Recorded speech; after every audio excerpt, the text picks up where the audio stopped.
So, good evening. Good evening to the lovely ladies, Amy and Anna, who are here with me at the moment. There may be some more people joining us midway through, or perhaps you're all watching back live. Either way is absolutely fine. But good evening to everybody who was watching the recording of this also.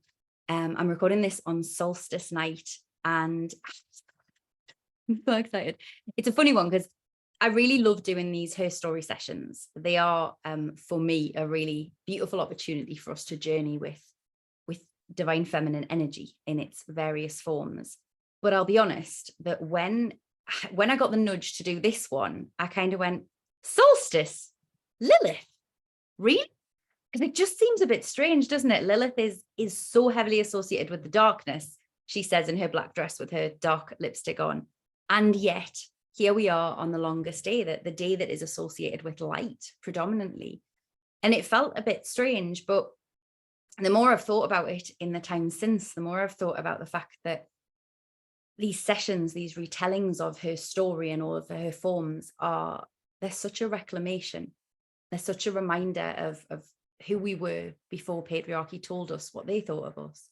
And I think Lilith is probably she's the original, she's the originator of that. So for us to talk about the story of this woman who is the goddess of the night on the day of light, it seems both very strange and also absolutely beautiful as well. So if you haven't attended a Her Story session before, or if you haven't watched one back, let me give you a little bit of insight on what you can expect from the next hour and a half-ish. We'll be starting off in just a second. I will open up the space with a quick meditation. And then once we've created that sacred space for us all and grounded us all in, we will just start talking through Lilith's story. I'm going to be sharing with you the goddess's story as I know it, which is based on various research from various sources over the years, and also it's quite intuitively based. So there's a lot of this that comes from my own work with Lilith, as I'll go on to share with you, and from that I've done over the years. Then once we've gotten through the story part of the evening, we will go into a deeper meditation, which will be a journey to meet Lilith. If you have seen these sessions before, or if you've watched some of my Instagram videos, you'll know that I'm a big proponent of spirit channeling. So once we are in that journey, I'll also open up, and if Lilith or someone connected to her wants to come through and talk through me to us, then it will be her opportunity to do that, and we'll do some channeling. And then, of course, there will be an opportunity for any questions or anything that you want to share. To the ladies who are here live, I will open up the floor for you to do that. To those of you who are watching the recording back, I'll pause the recording when we get to the point of asking questions. So then I'll kind of come back and fill you in on anything that's shared, but just to kind of keep the sanctity of the live event. And then we will close the circle down, we will wrap up, and we will all go about our solstice celebrations before sunset, with plenty of time before sunset. So that's where we are. Now, the three of us who are here are all based in the UK, so we will be doing this on solstice evening. You will, wherever you are and whenever you are watching this, we'll be doing this at the perfect time for you. So please know that any mentions of solstice, it doesn't matter if you're watching it on a different day, it's absolutely fine. The energy is still there, the power is still there. So with all of that said, let's start by opening up the space. And if you are watching this now, I invite you to just get yourself comfortable. You don't need to have your eyes closed. I will be. So if you want to, feel free to join me. I always think it's a bit nice. And just start by taking a few deep breaths, getting yourself nice and comfortable. And as you breathe, let yourself come into this moment. You know, they say that solstice is a transition point through the year. It is a gateway, a portal. And so whenever and wherever you are watching this, I invite you to just call in that portal with your breath. As you breathe, let yourself call in the energy of that sunlight that is today. The energy of that powerful moment of solstice that happens on this day, at the exact halfway point of the year. And let yourself just breathe into it. And equally, as you breathe out, let yourself release anything and everything that doesn't need to come into this space. Anything and everything that can stay outside of this time and this space, just allowing us to be all the way in. Breathing yourself into your body, into this moment, into this time, and into whatever is to unfold for you in the next 90 minutes. And as you breathe, I'm going to start by calling in a circle around us. And I call in this circle across time and space. So wherever you are and whenever you are, know that this circle is being drawn around you, that you are being called into this sacred space. So I start by calling out to the east and to air, to intuition, to inspiration, to wisdom, to the power of our dreams and to the magic that lies in our thoughts if only we allow them to unfold. I call to the birds, I call to the butterflies, I call to the bees and their magical power of flight. I call to the clouds above us, I call to the winds, the gentle breezes and the great big gales, and I call to the power of our breath and its ability to anchor us into the moment and to carry us forward into the next moment and the next moment, knowing that whatever we face, whatever lies ahead, all we need ever do is concentrate on taking that next breath.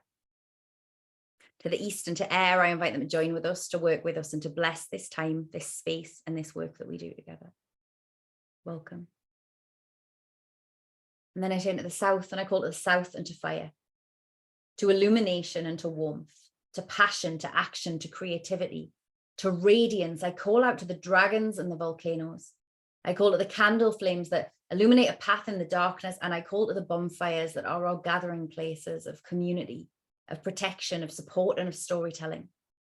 I call out to the sun that is so potent on this day, but that is also the radiance of our planet, the life force of our planet, and the life force of all of those planets around us.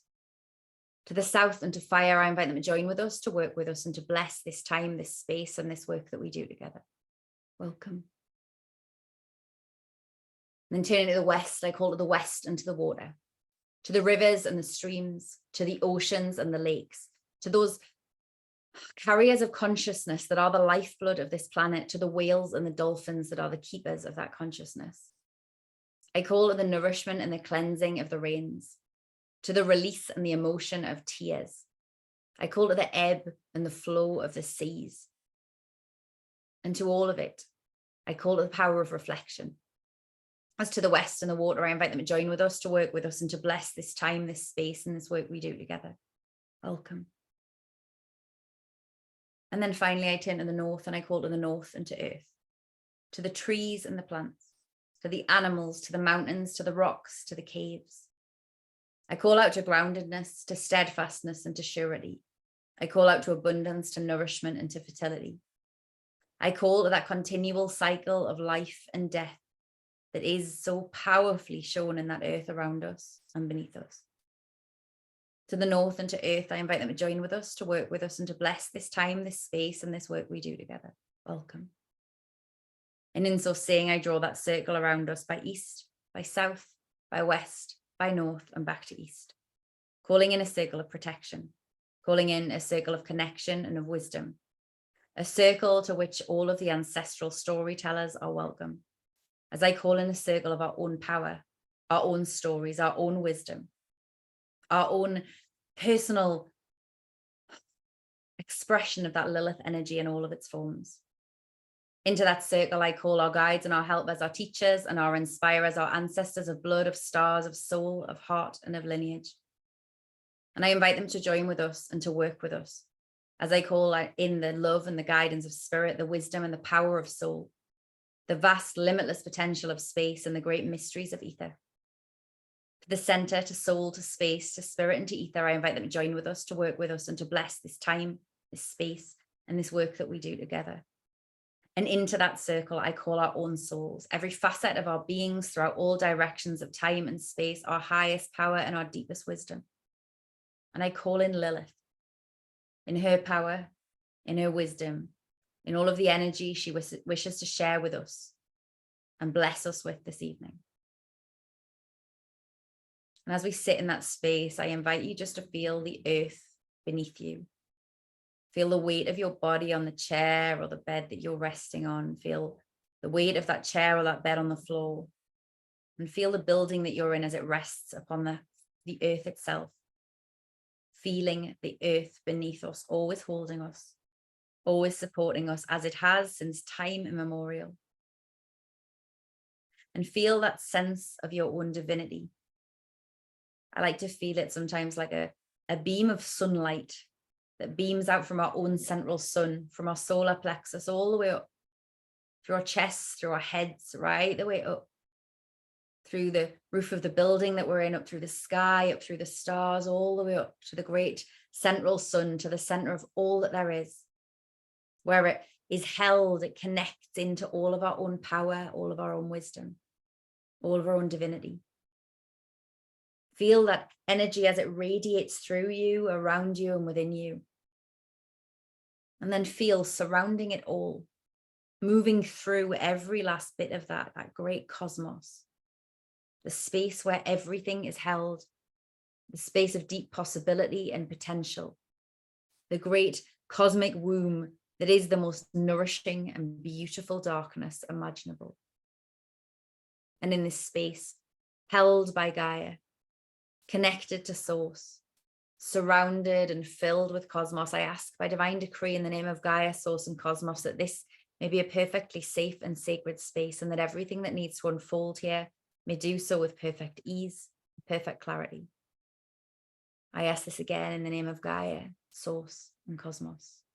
So it is. And as you start to come back to your body, as you start to come back to this moment, feel free to keep your eyes closed for a moment if you like, because I'm just going to start by reading something to you, which really starts off the story of Lilith. Do you know what it is to be sculpted from the earth itself?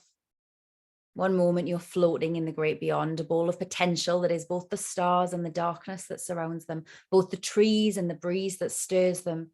And then suddenly you begin to feel it. The ways in which you are pushed with a force akin to bursting into a clod of clay like earth. The sense of separation as you are ripped lump by lump from that earth in a bid to build what will stick. The twisting and the squeezing, the pressing and the tugging as you are slowly and heavily molded into shape. And of course, the first shape is not the one that sticks. There are tweaks to be made, appendages to be added and limbs to be removed, dimples to be incorporated and alterations to be considered as your being is moved from the possibility into the practical, until your eyes awaken to the harsh of the light and the cacophony of colors. When the density of your new body is too heavy to stay standing and you sink back to earth alongside the only one who understands, longing that you may return completely into her. And then as you climb gingerly to your feet, you take in your new surroundings, surveying the paradise that you never asked to be granted, that you never had a say in creating. And suddenly you become. Now, if your eyes are still closed, it's completely up to you. You can spend the rest of this session with your eyes closed if you wish, but if you want to open them now is a good time to do that. That little bit of writing, which feels a bit self-indulgent because it's actually mine. I am in the process of, I haven't said this publicly, but I'm in the process of writing Lilith's story as a novel at the moment. And it felt like it was the place to share that opening piece, because I think that for me, that's where Lilith's story starts. And it's how Lilith's story really resonates most of all with me, or how it did resonate most of all with me initially. I often think of Lilith as the very first rebel. She is the original feminist. And in my book, The Divine Feminist, I talk about how for me, Lilith is the original divine feminist. She's the girl, she's the one. And I think it's a really interesting thing to consider, that idea of her being sculpted from clay, of her being made, taken from something that, you know, she was the all, she was part of earth, she was whatever she was before. And then suddenly she was squeezed and she was twisted and she was sculpted into what God wanted her to become.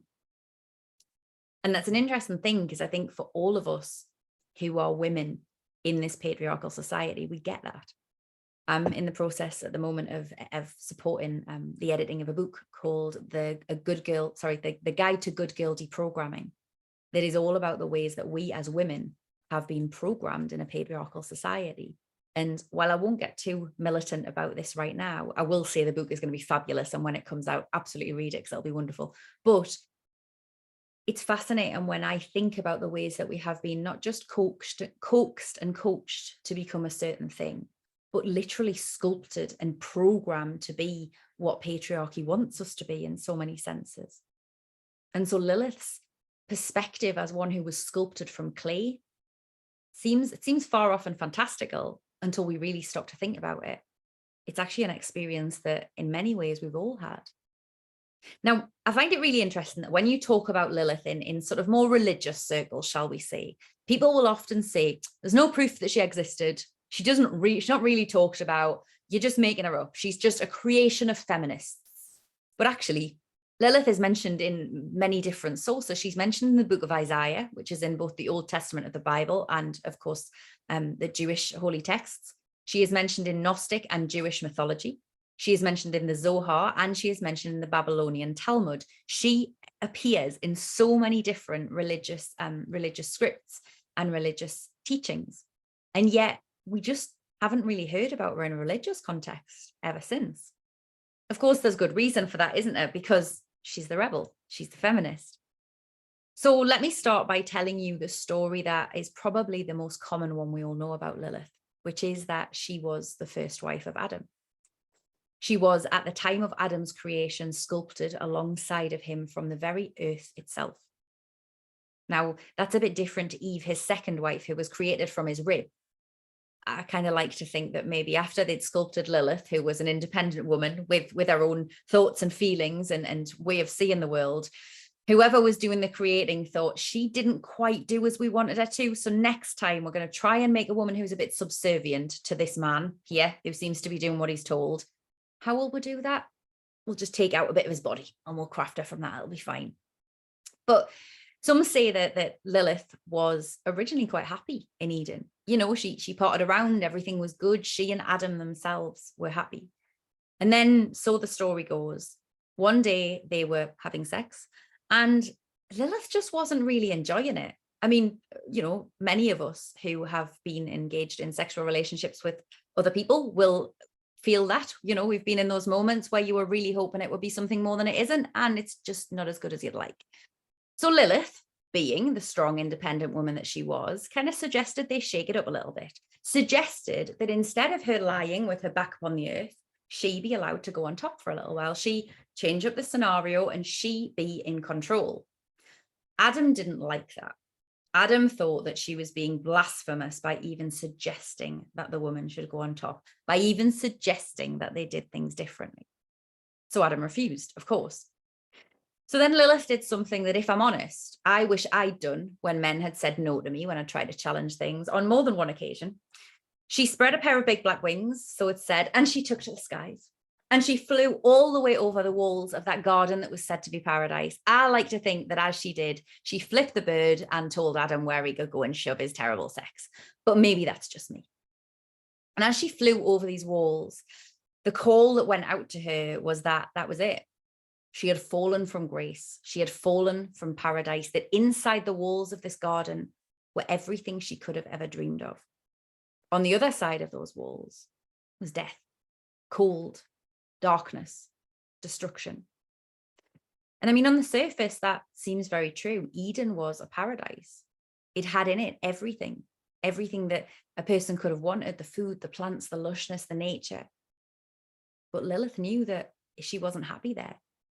It didn't feel right to her. She didn't have the independence. She wasn't able to pursue her own pleasure. She wasn't able to pursue her own joy. And something about it just wasn't quite right. She'd come to realize long before she flew over those walls that actually the walls of the garden were more like the bars of a cage, albeit a very, very pretty gilded cage. And again, I think that's something that many of us know.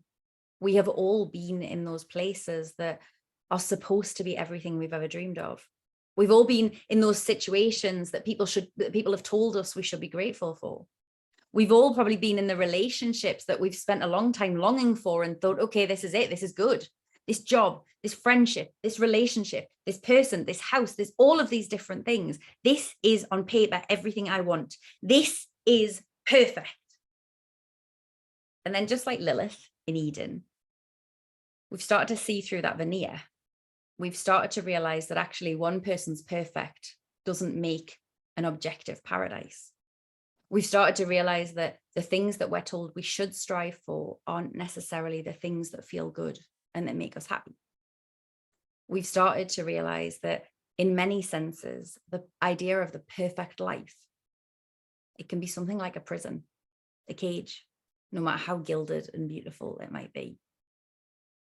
Now, sometimes if we're feeling particularly brave, we might do what Lilith does and spread our wings and soar out of that cage. But it can take time. You know, I think during some of my most, what's the word, imprisoned times of my life, if that's not too dramatic a sense, I've looked to Lilith as a real guardian, a real guide to give me the strength and the courage to rise over those walls and to get out. But sometimes it hasn't happened that quickly. And I think it's an important thing to say. Lilith had incredible amounts of courage flying out of that garden and going into the darkness. But some of us need to keep a finger on the cage. Some of us need to just peek over those walls, first of all, and that's okay.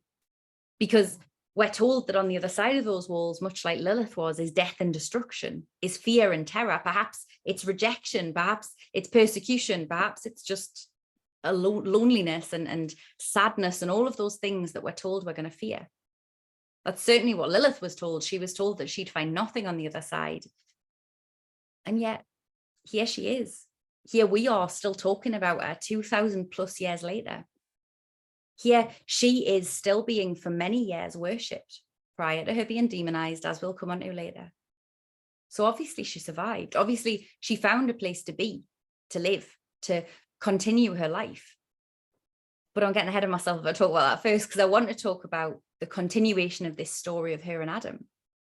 Because we're told that the person who gave her the wings, the one who helped her to fly out of Eden, was Samael, known by some as the angel of death. And maybe it's because Samael was the angel of death that Lilith is known as such a devastating and dark creature. The name Lilith, or Lilith, in ancient Sumerian first meant air spirit, but later it came to mean female demon. Later still in Hebrew, it came to mean night creature, monster, or hag. I find it really interesting that air spirit to monster, air spirit to demon, bit of a change there, bit of a change. Somebody obviously has changed their perspective of Lilith over the years. We're told, or we were told certainly, that Lilith was a promiscuous woman. I mean, she liked her sex, so she must have been promiscuous. She was a promiscuous woman who preyed on pregnant women and babies because she couldn't have any of her own, you see, so she would go and prey on other people's. It was suggested, in fact, that when Adam left the garden, when he and Eve were thrown out of the garden, and some say it was even down to Lilith that he and Eve left the garden, that Lilith herself was the serpent who convinced Eve to eat the apple that would damn her and allow them to fall from Eden too. But when Adam and Eve left the garden, they were forced to be celibate for a little while. And during those times, the stories told us that Lilith would go to Adam in dreams and she would impregnate herself in the dream realm. I mean, that suggests to me the idea of a man who can't quite get over his ex-wife and just keeps having sex dreams about her, but who am I to say? She would impregnate herself in the dream realm. And because those babies were conceived in the realm between realms, they weren't fully human. They were some sort of terrifying half-demon creature, which led to Lilith's identity as the mother of demons. The ancient Jews went on to say that when a baby laughed or smiled in their sleep, it was because Lilith was entertaining the baby, Lilith was tickling the baby, Lilith was playing with the baby, and she was doing that because she wanted to just check them out so that while they were sleeping, she could go to them in the form of an owl and drink their blood, which explains why Lilith is in so many fantasy stories associated with vampires. And it was said back in those ancient days of Judaism that when a baby died in their sleep, they had been taken by Lilith. Lilith, the woman who couldn't have her own babies and so coveted other people's. Because it turns out that even 2,000 years ago, the most terrifying thing in the world to many people was a woman who was not only sexually empowered, but was having sex for pleasure and not to conceive children, which is something that strikes frighteningly true in this era today, isn't it?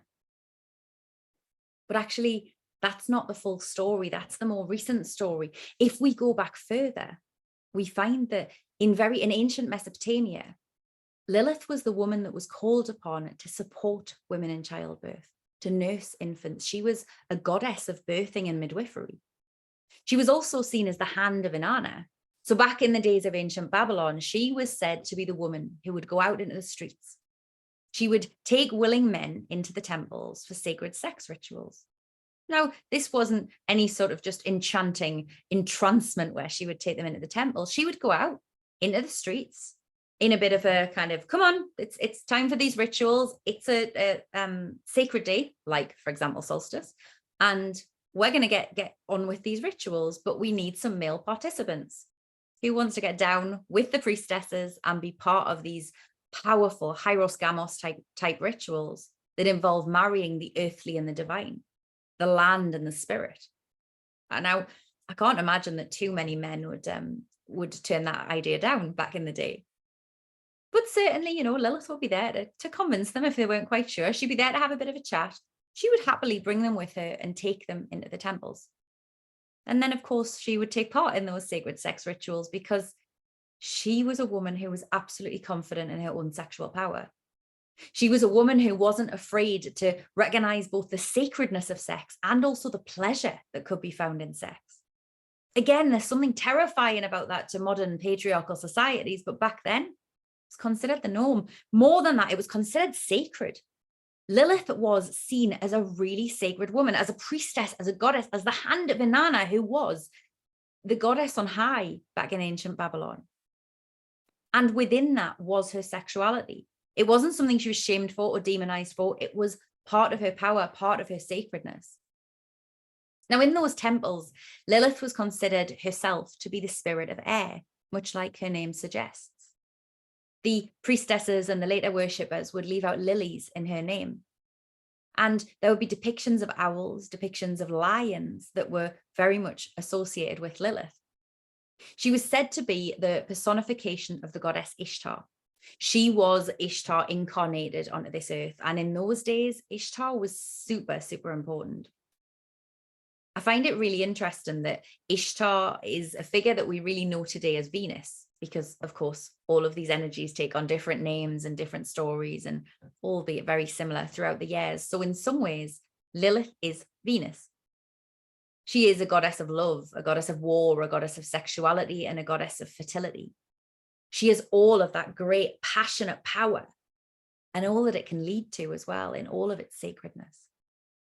And I find it especially interesting. I was just thinking as I was preparing for this session that for us to be talking about Lilith right now, for her to step forward on solstice and say that, she wants her story to be told, she wants us to be working with her energy, for the way that she is really coming to the fore, not just for us, but for women everywhere at this point in time. It seems really important because Venus right now, she's retrograding, but Venus right now is in Leo, the sign of the lion, one of Lilith's symbols. She's going to be in Leo until October. And if we consider the idea of Venus as the heavenly personification of the divine feminine, to have the goddess planet in Leo, in that sign that is confidence, that is vitality, that is unashamedly king or queen of the jungle, that will take center stage, will roar, will flip that magnificent mane and make noise if she needs to. There's something that's really powerful about that. There's something that's really goddamn Lilith about that. And I find that really, really beautiful. But Lilith herself shows up with her own name in astrology a lot too. She is an asteroid. She is a constellation. Black Moon Lilith is the furthest point of the moon's orbit from Earth, which is what's said to represent our primitive impulses and behaviors. It's said to represent the dark side of our own personality and our shadows, our repressions, our vulnerability, and our divine feminine power. And even today, we still talk about Lilith so much. We talk about her as that original feminist. But every time we turn on a fantasy show or pick up a fantasy book, the likelihood is we're going to find Lilith somewhere in there. So much so that I often find myself groaning at the cliche whenever she turns up, because she's always the evil demonic woman, isn't she? She's always the bad guy who has been shape-shifting to do something terrible to the heroes and the heroines of the book or the movie or the show. She might be demonized, but we still talk about her to this day. There are those people who have written about her in a sense of reclaiming the feminine by reminding us that maybe Lilith's story doesn't end when she leaves Adam. Maybe, in fact, Eve's story doesn't end with Adam either. That maybe the two women became friends. There is one particular book that, forgive me, I've forgotten the name of right now, but it sees the two of them walking the earth together, exploring, learning, coming to a place of reclaiming the world, the earth as their own. And I find that a really powerful thing, because there are so many examples throughout history of that kind of dark goddess, and also that light, bright, pure goddess. Eve is often seen as the purity, the one who was pure before she fell from grace. Lilith is the darkness that we try not to even talk about anymore. The idea of them being friends, of them being united, of them discovering and reclaiming the world for themselves is a really powerful one to me. There's also an idea in some circles that Lilith was the spirit of the air, that actually when she left Eden, it wasn't that she left to escape the garden for another part of earth. It was that she left and went back to the heavens. That's why we see her in the stars, because she just couldn't bear to be here on earth. It wasn't just the suppression of Adam. It wasn't just the suppression of Eden. It was the very fact of being suppressed here on earth that was a problem.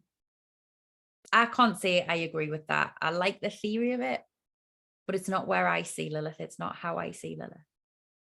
And so I guess that means that it's time for me to tell you the story of how I see Lilith, which is quite simple.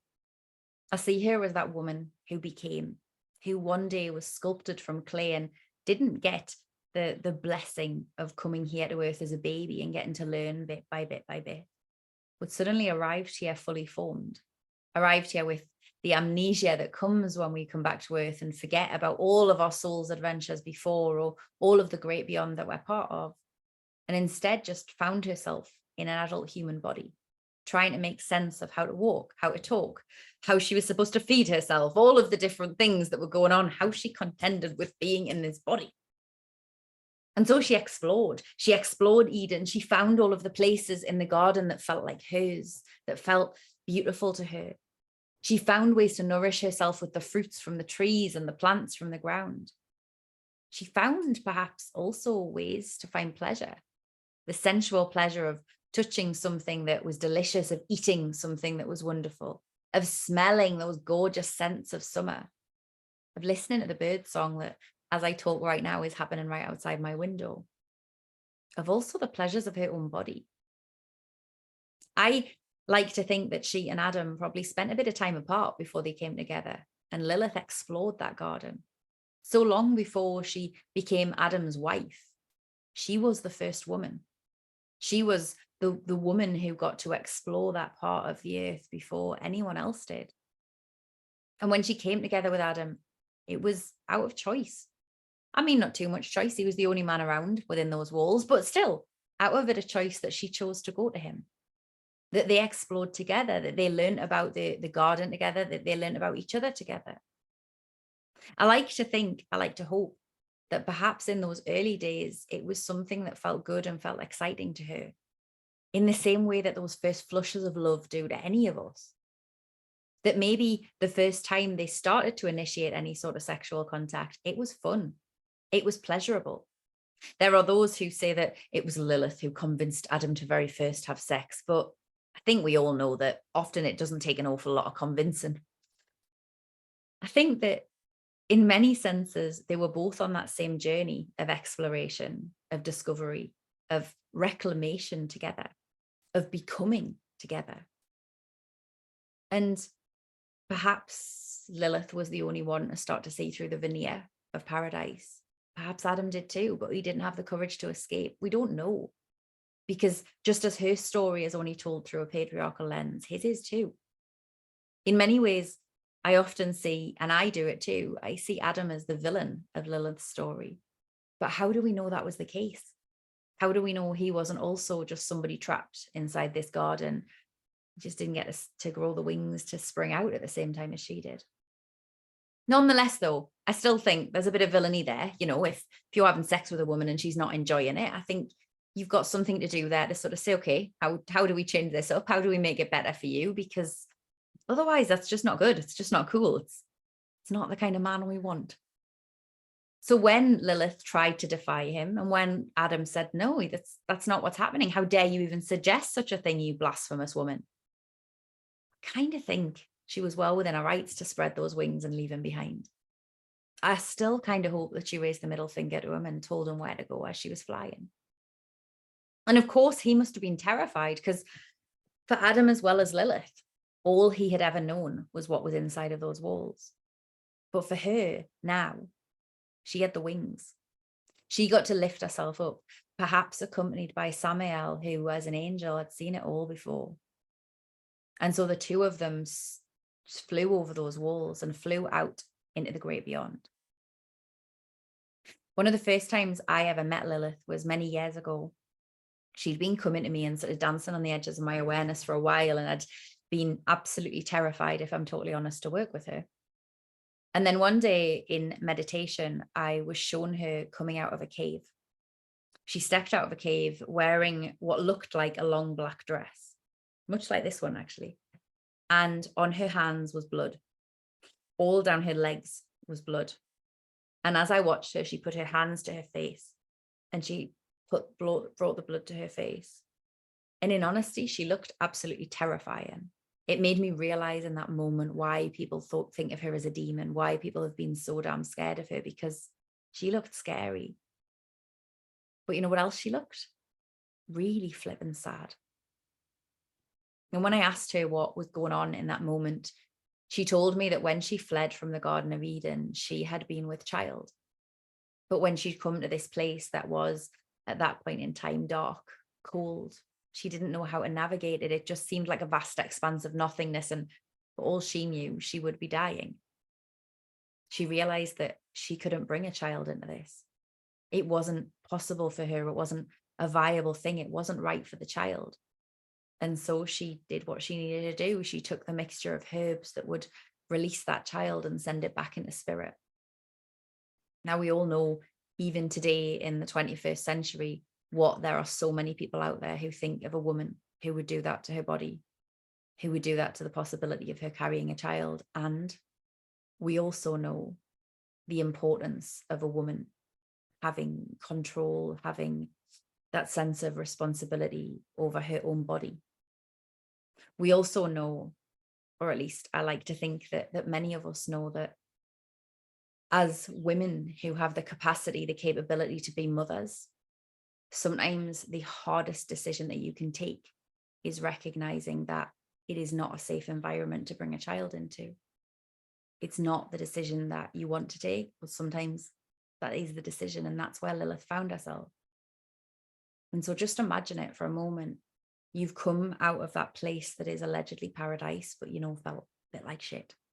You found yourself in a dark expanse that looks very different, that feels very different, that you don't know what or where or how to go on. And then you're also grieving. You're grieving the home you've left behind. You're grieving the partner that you've left behind, the relationship that you thought you had. And you're grieving the child that you had conceived.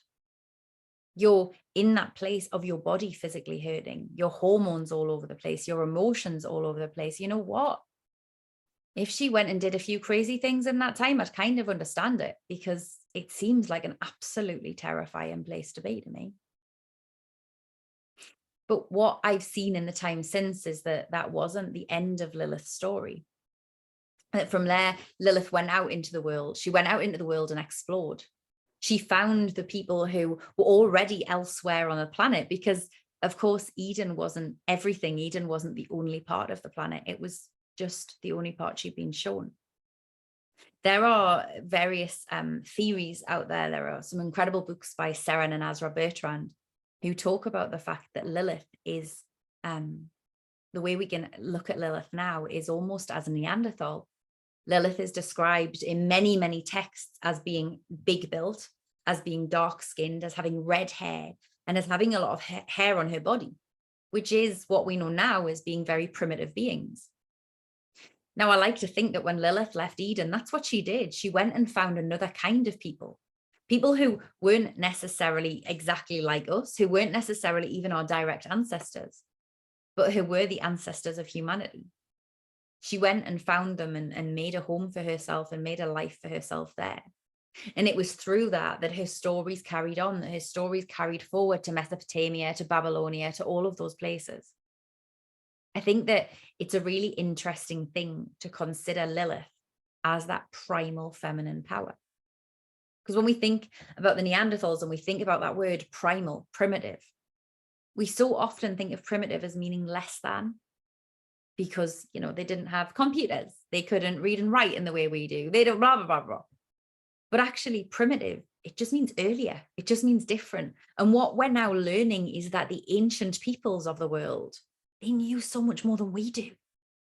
We're learning that through things that are being channeled, but it's something that's being backed up through archaeology as well.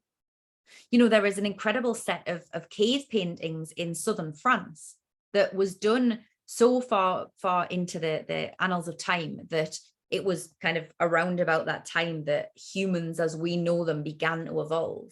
But you still had sort of other species walking and talking on the earth. And some of these cave paintings, the space that they are in, there is absolutely no light. They are completely pitch black. We know that these paintings are made by women because of the figures that have been drawn, because of the ways that they're done. But these women must have created these incredible paintings, incredible depictions of animals, depictions of one another, depictions of the stars in pitch black darkness. Now try and do that, you know, not right now, but try and do that for just a moment. Try and draw a picture in the dark. Try and draw a picture with your eyes closed. If you are a sighted person and you are used to having that light around you, it's really bloody difficult to create something that is accurate, that is any sort of neatness in the dark. Yet our ancestors were able to do that. It makes me think sometimes, I remember that many years ago, I went to Australia and I remember meeting a lady who was an Aborigine elder near Uluru. And she told a story, or she didn't tell a story, the translator who was speaking for her told a story about, she was a famous artist and she did the Aborigine dot art, which if you haven't seen it, it's fabulous. I would Google it. It's pictures that are made up from many different dots and a lot of them are symbolic and they're beautiful. She was very famous for doing this, and she had an exhibit in a gallery in Sydney. Now, Ayers Rock, right up here at that point, Sydney, all the way down here, you know, the huge chunk of space in Australia between the two, which is minimizing the size of the country, but you catch my drift. She'd never been away from Uluru and away from her own town where she lived. And yet, on this day, she boarded the plane. She got on the plane, and as the plane took off, this lady was so terrified of flying that she kept her eyes closed for the entire journey and sang to the ancestors, singing in her own language the whole way to Sydney for the whole of the flight, her eyes closed all the way. And when she got there, when the plane landed in Sydney, she asked immediately for a canvas and some paints. Now, of course, she was off to a big art gallery. She was a famous artist. So they were like, oh, yes, please have the canvas, have the paints, do what you need to with your genius. And she was able to create a bird's eye view in dots of the entire route from Uluru, from the Ayers Rock Airport, I think it's called, to all the way to Sydney. Even down to the fact that when they later went and took photos, she'd captured a burnt out car somewhere along the road that you couldn't possibly see from that height. Yet she had captured the entire route. And that always reminds me of those cave paintings of those women who were able to just create in the darkness. They could perfectly capture the sky without standing under the sky. This lady could perfectly capture what was going on in the ground without being able to see the ground. Why? Because the people who are so connected to the earth, be that because they're part of indigenous cultures that have never lost that connection, that have never severed that bond and have never sort of had need to go back through a process of great remembering, or be that because they existed in those early days when we weren't distracted by technology and noise and societies that told us who we should be. We were just in a place of our power. They have such a deep connection with the earth that they are able to tell those stories. They are able to paint those pictures. They are able to do whatever it is that they need to do to just pick up on it all. And I think Lilith is a perfect example of that. Lilith it is said was the first woman. She was the original primal power that exists within each of us. The primal power to create. We know that through her connection to sexuality. The primal power also to be that guardian of death. We know that through the way that she has for so many years been accompanied by the Archangel Samael, being accompanied by ideas of demonization, of killing babies, and of all of those things. And that's what women are. Women are those keepers of life and death. We are and have always been those people who span the gateways between the worlds. What is labor but bringing something in from another world into the world of the living? And in many ways, to be a death doula is the exact same, if not going the other way, as to be a birth doula. This is the power that Lilith embodies. Lilith embodies a connection to the earth that told her that even as everything around her was saying, you must stay here, outside of these walls is scariness and is death and is destruction. Even when she scaled the walls, got outside and could only see death, destruction, terrifyingness, she was able to look around and say, no, actually, I think there's a little bit more at play here. Actually, if you ask me, I can live here. She was able to find her way, even as we're told, as the only woman, find a way to build a life, find a way to keep herself alive, find a way to befriend the earth, to befriend the elements, until such a time as she could rejoin a society and become one of those sacred women. Rejoin a society also that shared some of her values and some of her beliefs, that sex should be sacred, that sex should be pleasurable, that the feminine was beautiful and powerful and sacred. She is that primal feminine power in this story, and she is that primal feminine power in each of us. And I think that's why I tell these her stories, because for me, I want us to recognize the fact that these stories, they're not just things that are distant in time. They're not just myths that were maybe even made up hundreds or thousands of years ago. They're the stories of each of us. We have all been that woman who was demonized for something that we did. We have all been that woman who was demonized for daring to ask for what we wanted. Equally, we've all been that woman who they tried bloody hard to sculpt us into what they wanted us to be, to fit into their walls. And we've all been that woman who started to see through the veneer and realize that paradise wasn't paradise at all if it was a cage. We've all been the woman who had to make the difficult choices. We've all been the woman who at some point in time felt like we were alone on the edges of something and then had to find a way through it. And we are all the woman who has that primal feminine power within us, a sense of connection to the earth, that knowing of our power to create, that knowing of our sexuality, that knowing of our power also to end things. I love the fact that a friend of mine a few years ago, I was going through a really tough time, and at the time I was working quite closely with Lilith. And my friend said, maybe I should call on Lilith. She seems kick-ass. She seems like somebody I need to work with. And I was like, yeah, that's somebody you want to.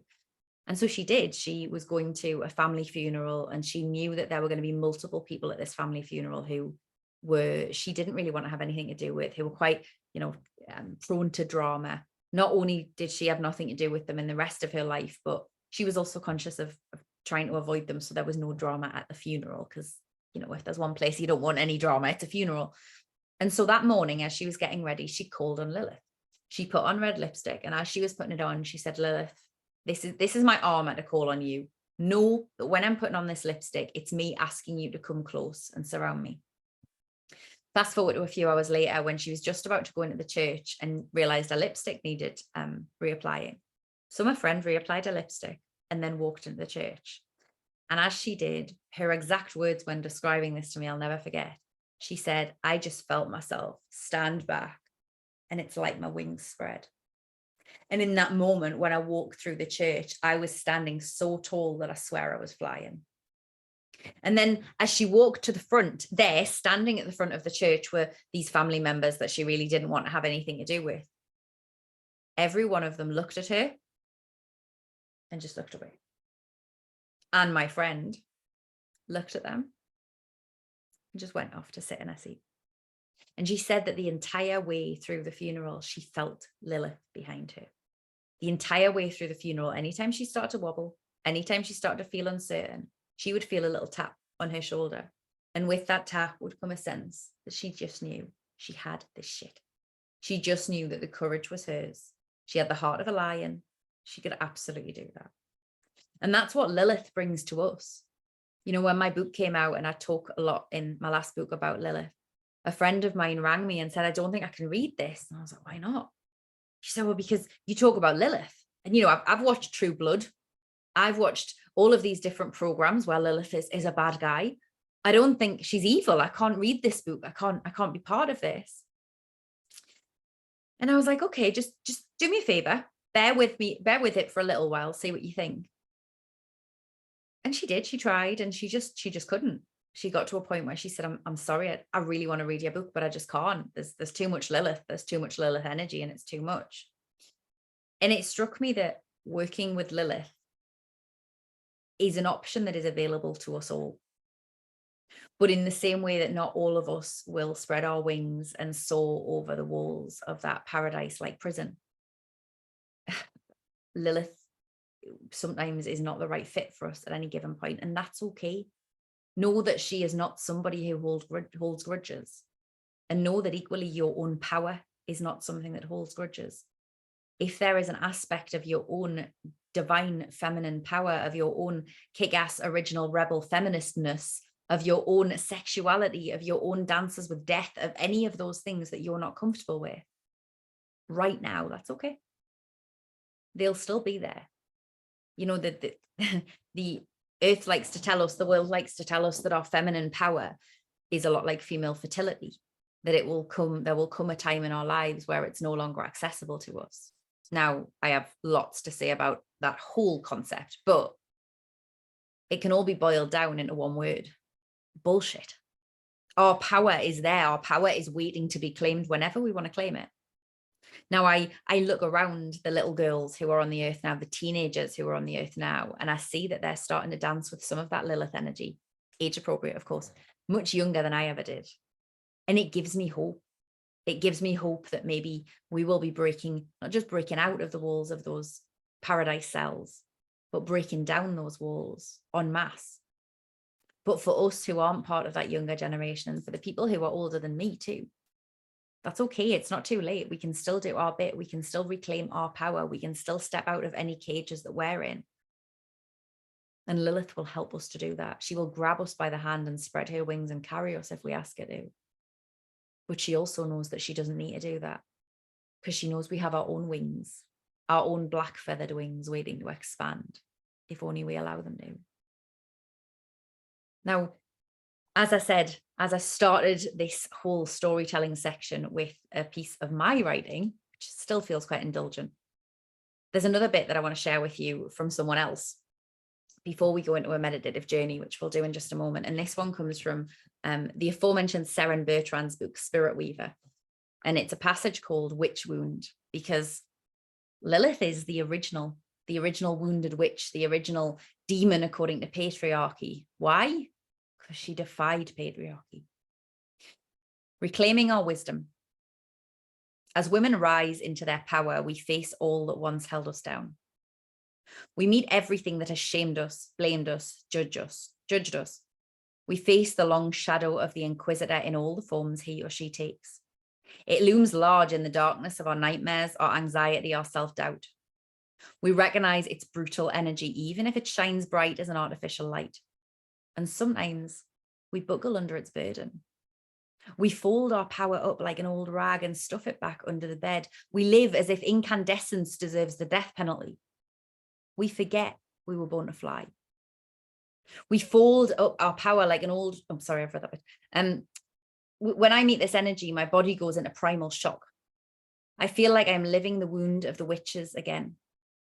I am aware that only a few hundred years ago, women were burnt at the stake from this ancestral and past life PTSD. It's like I'm recapitulating the past times of losing my family, my beloved, my babies to this persecution. I feel a deep cry in my womb heart where she's closed tight in shock. I remember as a child, my mother telling me about the Inquisition, that we'd be horrified to imagine what it would be like to be the witches on the hour of their death approaching the flames. Mum would say that some chose it rather than recant. How could they be so brave? She would ask, how could they endure it? As a teenager, I had a brief flirtation with the Christian religion. I told my mum I wanted her to go to heaven, not to hell, and she told me to tidy my room, that nature was heaven. The vicar came to visit one night and mum wouldn't let him in. She kept him on the step in the cold dark of the night and made him account for the Inquisition and the lives of millions of women. He took it quite well, and after mum had worked her way through a lecture on the worst atrocities the church had inflicted on the world, he apologised, and so she let him in for a cup of tea.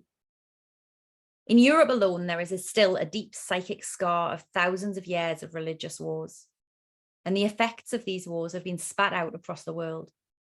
Religions claiming the truth have often burned people at the stake of their righteousness. Cathars in France persecuted, tortured, murdered. Catholics in England persecuted, tortured, murdered. Protestants, Huguenots, Jews, Muslims, Gnostics killed, wise women, midwives, herbalists burnt. Anyone considered different or other targeted. Anglicans in England imprisoned for lighting candles and singing hymns. People across the world colonized, enslaved, persecuted. What is this madness? What is this collective inquisition? It doesn't belong exclusively to the Catholic Church. It lives inside of us like a deadly contagious virus.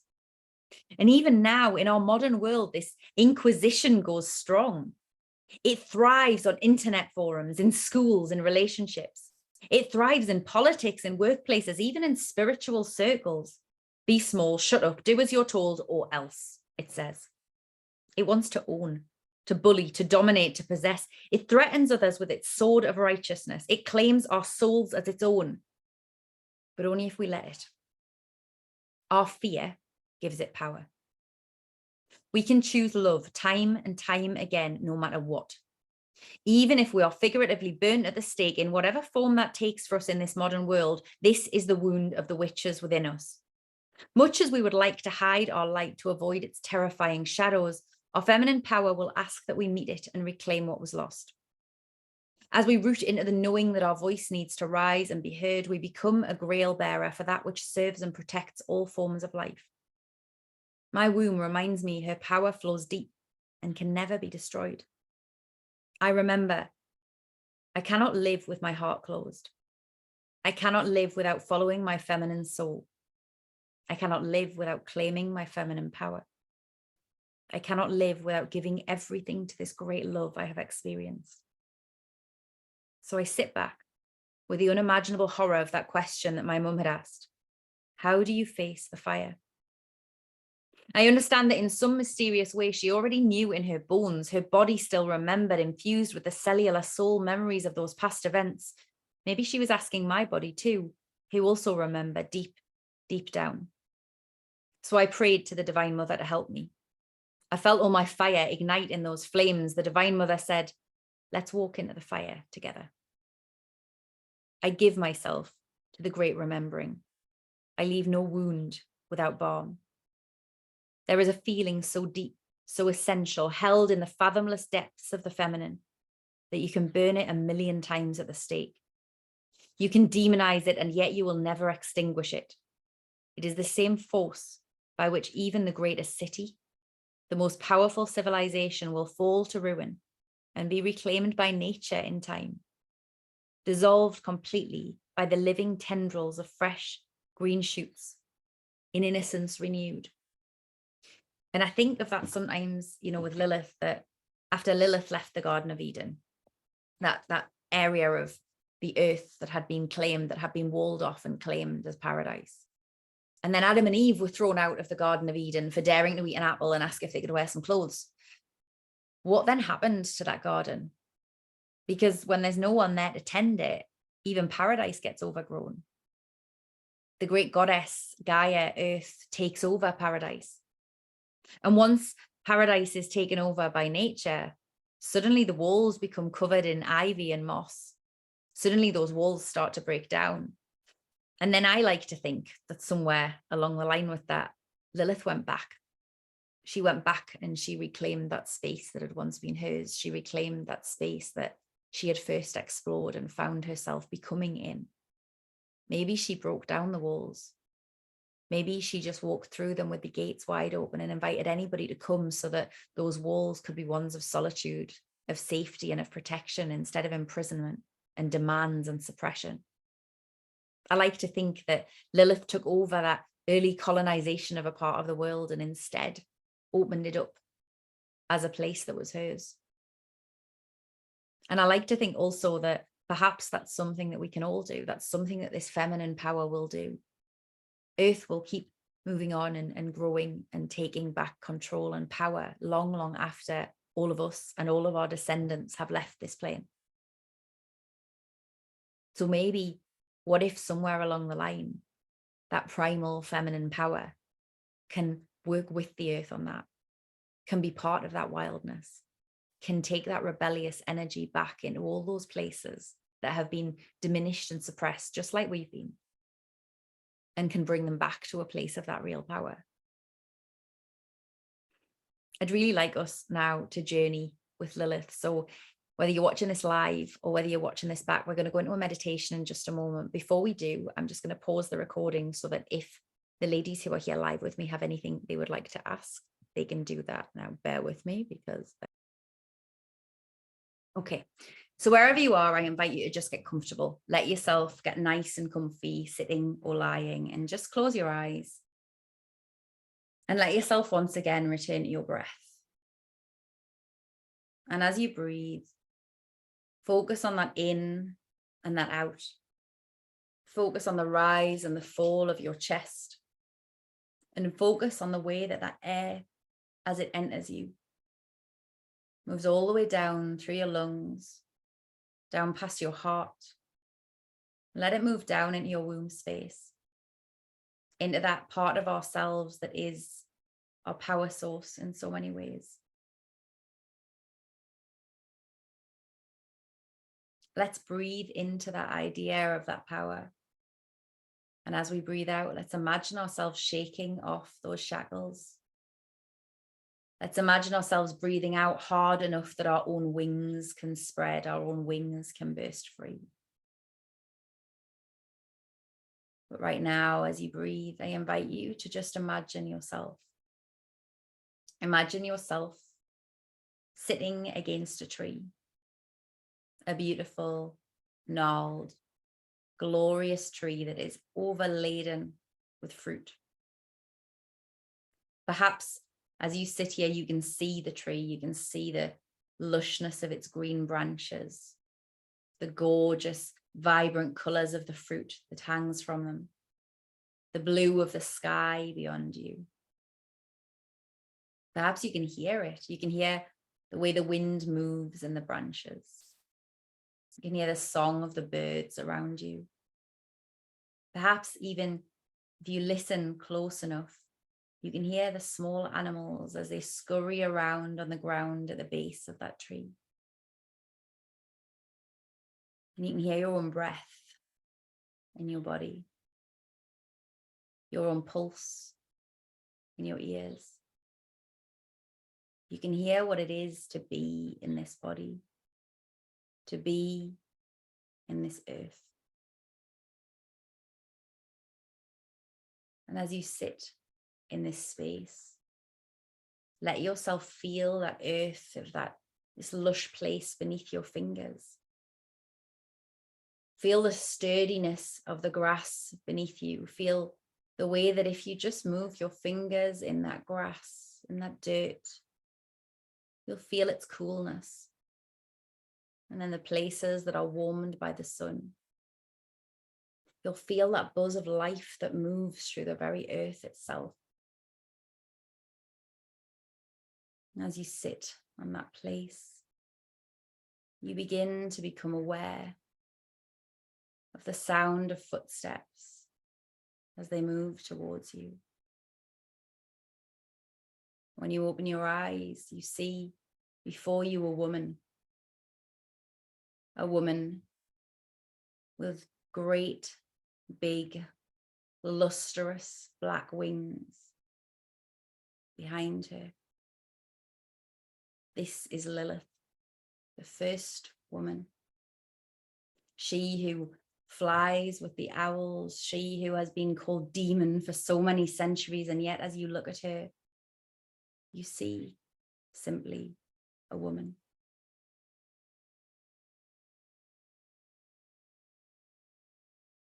And as you sit before her, Lilith comes to sit opposite you, to talk with you, to connect her energy with your own. And as your eyes meet, you see yourself reflected in her as you see her story sat deep within them. There are no words. There is just a feeling of sisterhood, of connection. This is a woman who is, in some sense, ancestress to us all.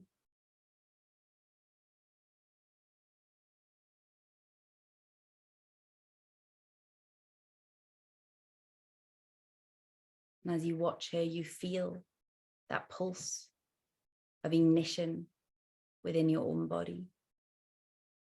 You feel the pulse of the earth beneath you, as though her very presence has awakened a connection between you and the earth that a part of you had long forgotten. You feel the pulse rise up at the base of your spine like a drumbeat that moves up and through you with a deep, powerful rhythm. And as it moves up and through you, you allow yourself to simply be in this place with Lilith.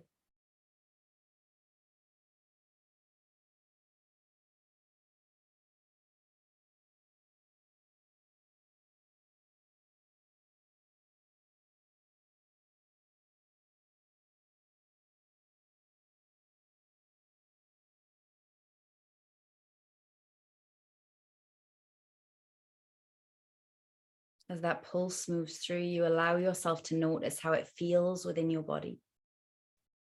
Allow yourself to notice what you see or hear within yourself.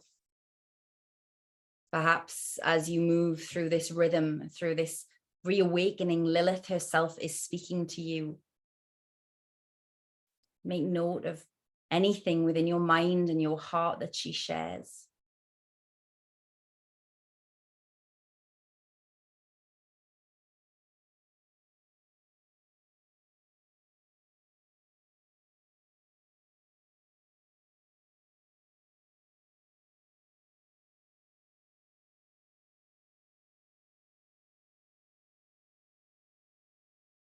As Lilith connects with you, you see her hands moving in front of you. She draws symbols in the air, and the symbols seem to come into light, to life around you.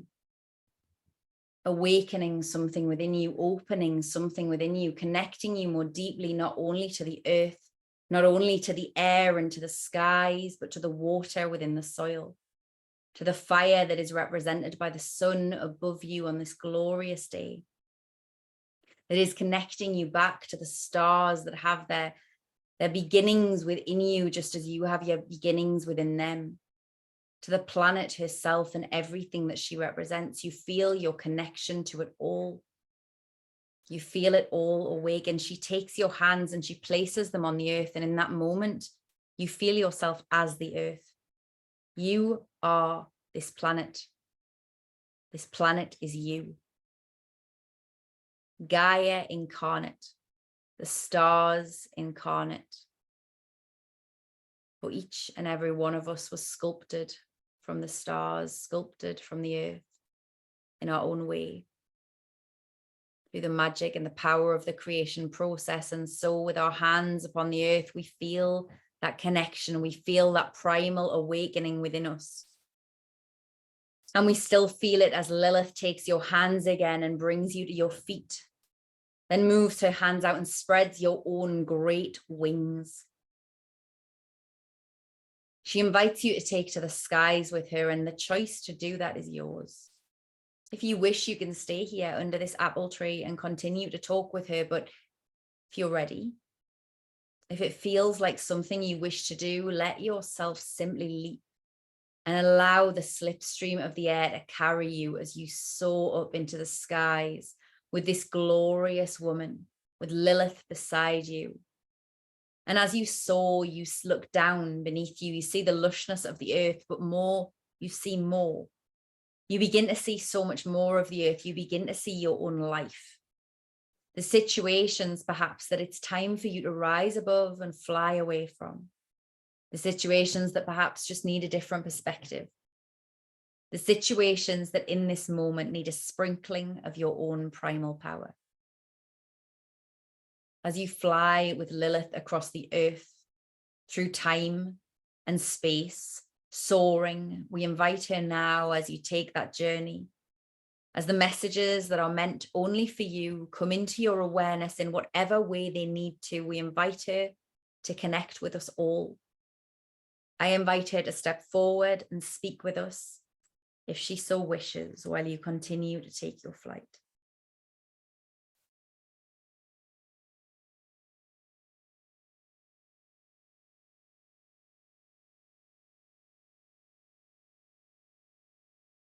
The earth has changed so deeply since my own feet walked upon it. Since the lifetimes and lifetimes as humans today would measure that I myself was incarnated here upon the earth. There is a point, you know, where as a timeless being, you decide that it is time to incarnate, to come back, to feel the very flesh and blood of the human experience once again. But for now, it is many, many years since I have done such a thing. Not because I do not enjoy humanity. Oh, I believe that humanity is a great blessing, a great beauty. I believe that the greatness of being born into a human body, the greatness of enjoying what it is to be physically embodied, is something to be cherished, to be revered, to be celebrated. And how I wish that humans today would celebrate their embodiment more. In my own name, I ask this of you, that as you move forward from this space, as you move forward and about your days and your nights and your weeks and your months, you celebrate your own body, you celebrate what it is to be alive. But for me now, Earth is not the place that I can walk. Earth has become too much of a place of burden. I instead exist on the ethereal. I exist whispering into the ears of those who long for more. I exist tapping into the hearts of those who are ready to leap. I exist dancing with the spirits of those who still remember what it was, what it could be. Rest assured that it will be again. Rest assured that though the Eden you have been sold is one of falsity, is one that has been created based upon ideals which are not with the earth's best interest at heart, not with your best interest at heart. It is not the only paradise that is available. The earth is moving. The energies of the old ways, the energies of restriction and of persecution are falling away. They themselves have flown too close to the sun. They themselves have tried to venture too deep into the dark, into the depths of the ocean, and this planet has claimed them, as this planet will always have wont to do. There are many who believe that they can capitalize on the planet, that they can declare what is and will be, that they have power over nature. They do not have power over nature. Nature is power. You may build your walls. You may set your traps. It will not end nature. It will only delay the threat. They did not see that when I took to the air, I was not carrying with me anything supernatural or different to what was available to them. I was only working with the currents of the air as were offered to me. I was only opening myself to the elements and moving with them. At this time of the great crossing, the time of the sun and of the dark coming into their place of relationship, you are asked to do similar. Not to leap into the sky and spread your wings, no, but to remember the elemental forces within your being. You are encouraged to remember that you are of the earth, created from stardust and sculpted from clay, that you have within you the waters that shift, that flow, and that move, that with every thought, with every word, you embody the air, you move upon the air, and you move with the air, and that in every second, your inner fires are ignited and stoked by the sun. With all of that known, with all of that remembered, you are asked to remember that you are earth, that you are nature. Woman is nature. Woman has the power of nature. And those who have tried to diminish this, to restrict this, tried to encourage us to forget this, will not come off well. They will one day see the folly of the ways, and I hope that they will find their own path of connection to the planet and all that she has to offer. But in the meantime, they will not diminish our power, our connection. For that is something that is returning. Feel the sparks of it within you and allow me to bring that elemental energy back into being within your bones and your heart. Oh,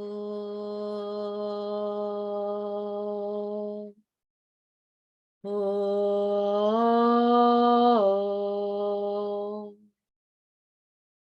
oh, oh,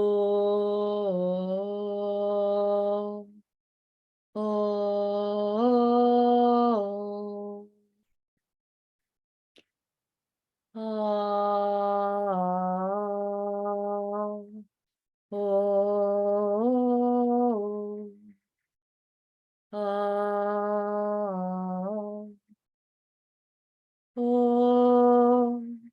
oh, oh, no, no.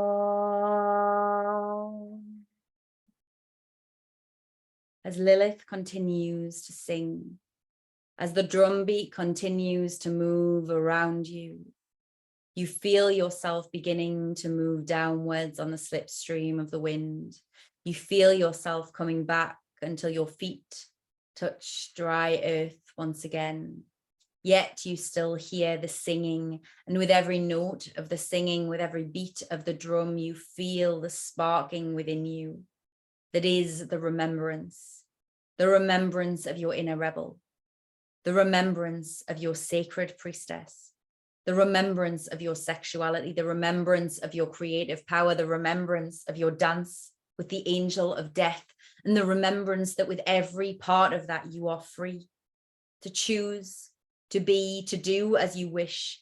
You are free to take what you wish, to step back from what is no longer yours. And as your feet find that earth, you feel yourself illuminated, buzzing, vibrating with a sense of that power, that when you turn back to Lilith and you look into her eyes, she gives you one final word, the word that is your magic word, the word that is your connection to your power, the word that she wishes to share with you right now.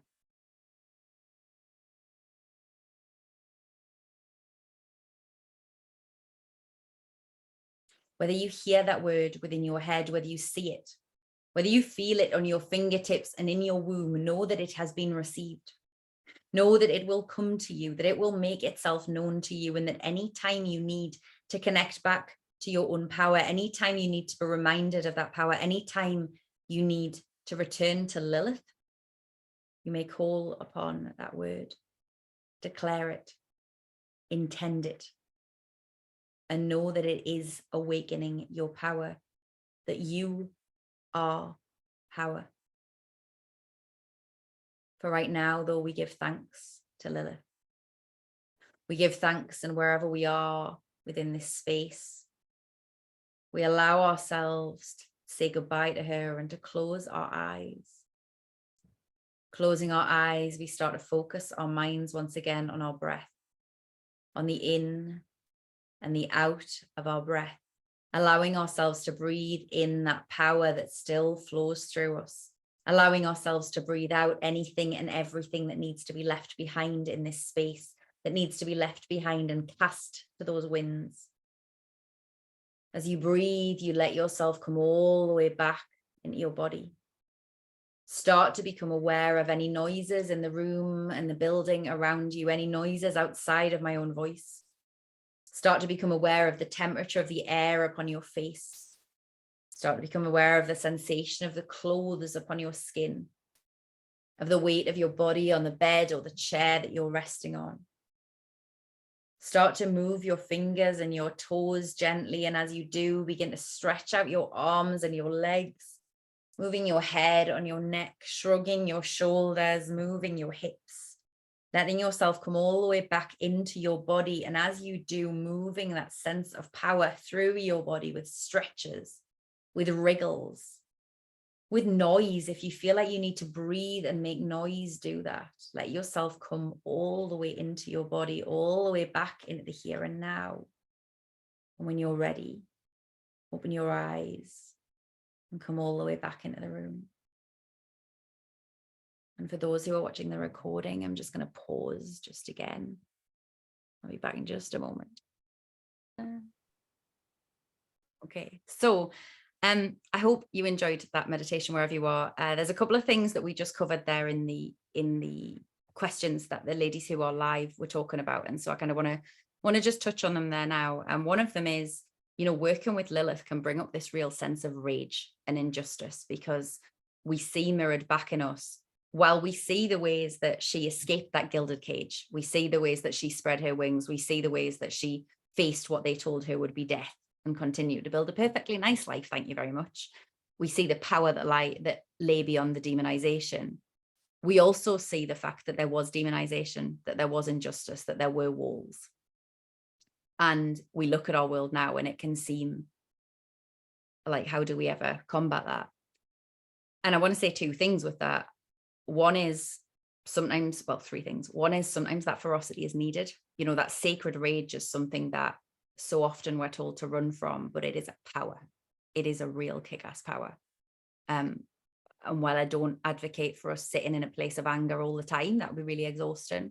Sometimes that sacred rage is something that we need to listen to just as much as we do sacred joy. I will also say that, as I just said to the ladies on the call, I have snake earrings in today. You know, Lilith is very much associated with snakes. The snake is that primal feminine power. It is the reason that you know, is the Kundalini energy. It is the dragon energy, the serpentine energy. And in the same way that, you know, we look at snakes, and if you didn't know them, if you didn't know what they did, you'd never think a snake could eat a deer or a crocodile. You'd never think that a snake could shed its skin and still go on and live. And yet they do those things. And don't forget that the feminine power also can do amazing things that seem impossible. So although it might seem absolutely impossible for patriarchy to topple right now,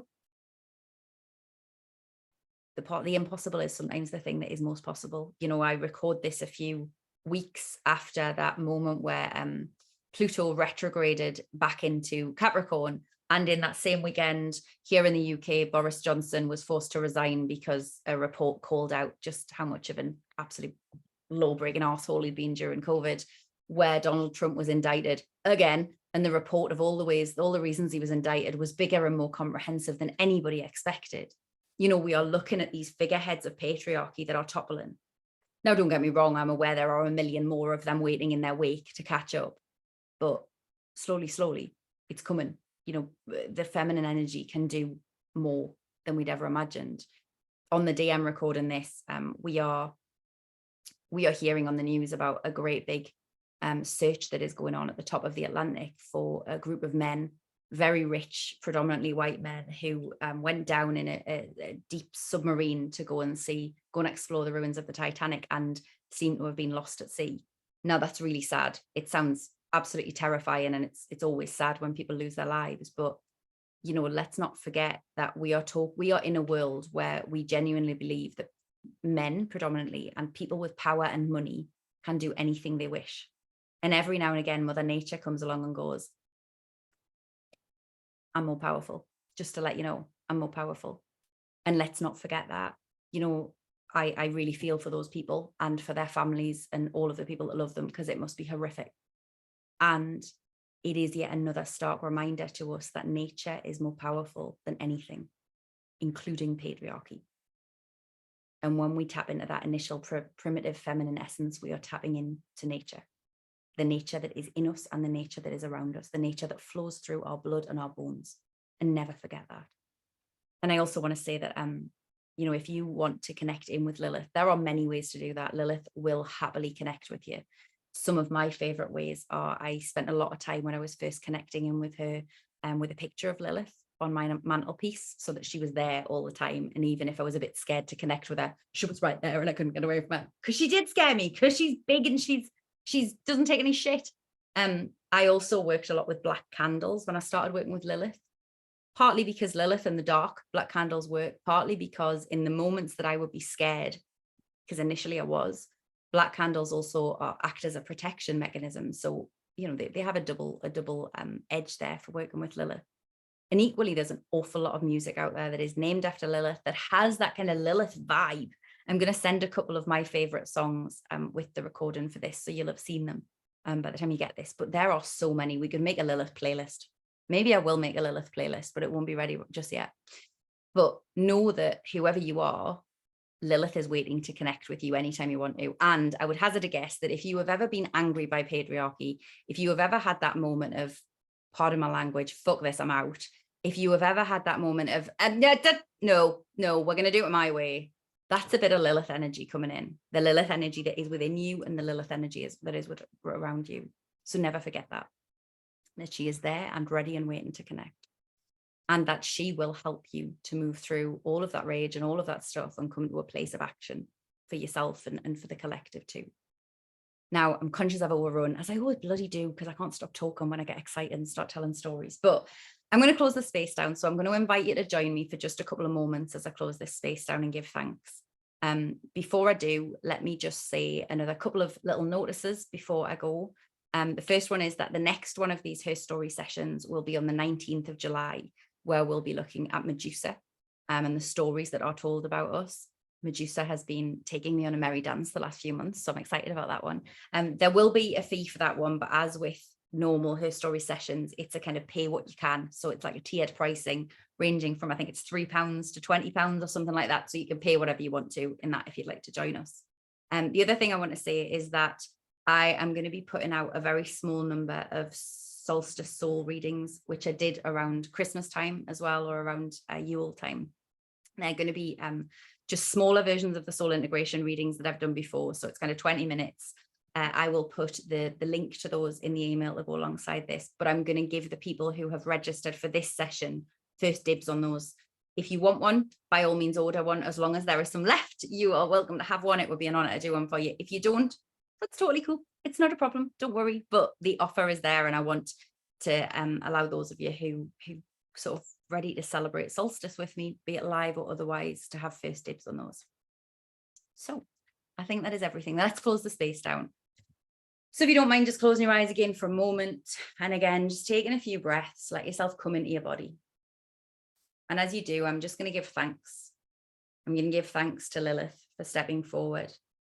I'm going to give thanks to those ancestors who worked with us to share her story, who carried her story forward in all of their forms, to those artists and those creators who told her story. And I'm going to give thanks to each of you, those who are watching live with me and those who are watching back later. To you for being here, for being with me, for being in this space of being willing to confront and work with this Lilith energy.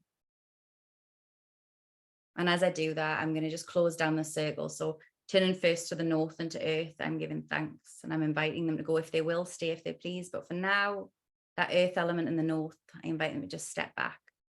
Thank you. Goodbye. Turning the west, I invite them to go if they will, to stay if they please. But for now, I invite the west and the water to just step back and give thanks for everything they have shared and done here. Turning to the fire on this blessed day of fire energy here in the Northern Hemisphere, I give thanks to them. I invite them to go if they will and stay if they please. But for now, thank you and farewell. And finally, to the east and to air, I give thanks and I invite them to go if they will, stay if they please, as they step back, hail and farewell. By east, by north, by west, by south and back to east, I close that circle down, and in so doing, I ask for a blessing of protection to be placed upon every head represented here within this space. I ask that any integration that needs to happen from this space be smooth and easeful. And I ask that that primitive magic, that powerful magic, that feminine magic of Lilith, of us, of each of us and of the earth, may be strong and true within us, but that its integration within us may be gentle. In saying that, I give thanks to the center, to soul, to space, to spirit, and to ether. And I invite those guides, those helpers, those teachers, and those inspirers to just step back to a distance that feels safe and comfortable for all of us. I invite your souls, though, to stay with us, that all of your greatest power, all of your deepest wisdom may be part of you, may be integrated into part of you in everything that you do and everything that you are every day. Thank you. I give thanks for this space. I give thanks for this time. And I give thanks to and for each and every one of you.